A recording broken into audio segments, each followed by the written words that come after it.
అది కోర్టులో వచ్చి పెట్టిన వ్యక్తి ఎవరు లేదు.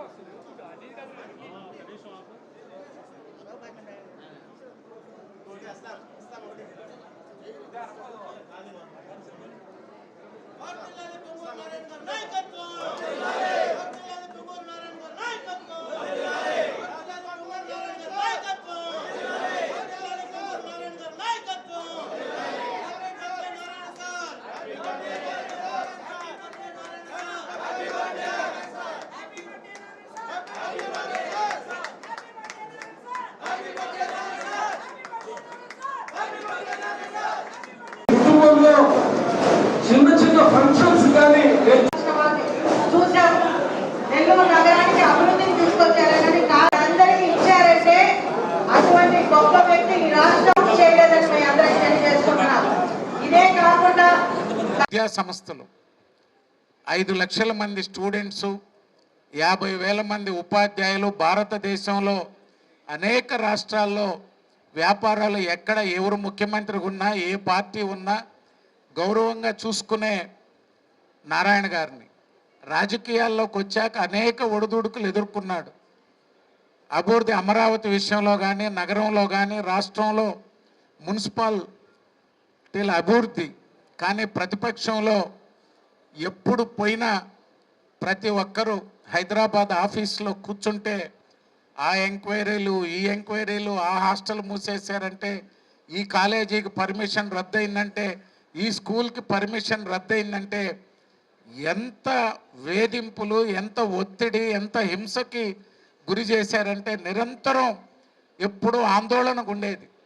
ఒకవైపున విద్యా సంస్థల మిగతా ఫ్యాక్టరీలో 1 నెల మూసేసి మళ్ళీ 1 నెల తర్వాత ప్రారంభించేదానికి కాదు, కానీ ఆయనకున్న క్రెడిబిలిటీ దెబ్బతీయాలని, విద్యా సంస్థలను మూతేయాలని అనేక ప్రయత్నాలు చేసినా ఎక్కడా చెల్లించకుండా కేసులు పెట్టినా, జైలులో వేయాలనే ప్రయత్నం చేసిన కుటుంబ సభ్యులందరి మీద, అందరూ మేడం కానీ, పిల్లలు కానీ, అందరినీ అక్కడున్న ఉద్యోగస్తులు అనేక మందిని ఎంక్వైరీల పేరుతో వేధించిన ఎక్కడ కూడా చెల్లించకుండా చంద్రబాబు నాయుడు గారికి అండగా ఉండి తిరిగి మళ్ళీ తెలుగుదేశం పార్టీ అధికారంలోకి వచ్చేంత వరకు ఆ బాధలన్నీ అనుభవించారు.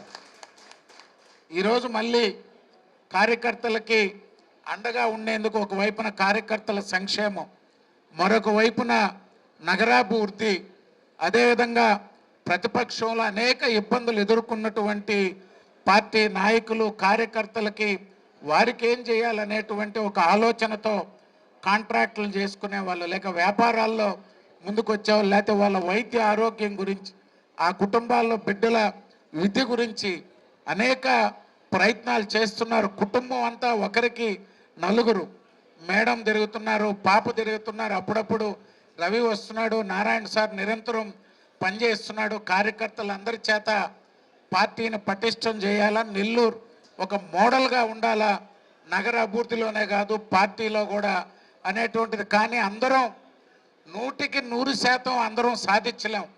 ఇంకా కొన్ని సమస్యలు ఉంటాయి. ఇంట్లో 10 మంది ఉంటే 10 మంది బిడ్డలకి ఒకరికి తగ్గొచ్చు, లేకపోతే ఒక తమ్ముడికి తగ్గొచ్చు, ఒక తమ్ముడికి ఎక్కువ రావచ్చు. కానీ రొటేషన్లో అందరికీ న్యాయం చేయాలనేటువంటి ఆలోచన ఈరోజు మంత్రి గారు చేస్తున్నారు. అందరం వారు చేసేటువంటి ప్రయత్నానికి, వారి కుటుంబ సభ్యులందరూ చేసేటువంటి ప్రయత్నానికి అందరం పార్టీ అంతా అండగా ఉండి నారాయణ సార్కి ఆ భగవంతుడు ఆయుర ఆరోగ్యాలు ప్రసాదించి చంద్రబాబు నాయుడు గారి నాయకత్వంలో అమరావతితో పాటుగా నెల్లూరు నగరాన్ని కూడా వారు చేసే అభివృద్ధికి అందరూ సహకారం అందిస్తూ కార్యకర్తల సంక్షేమానికి వారికి తోడుగా అందరూ ఉండి వారి జన్మదిన వేడుకలు ఈరోజు ఇంత పెద్ద ఎత్తున ఏర్పాటు చేసిన మిత్రులందరికీ కూడా మరొకసారి మనస్ఫూర్తిగా అభినందనలు తెలియజేసుకుంటూ సెలవు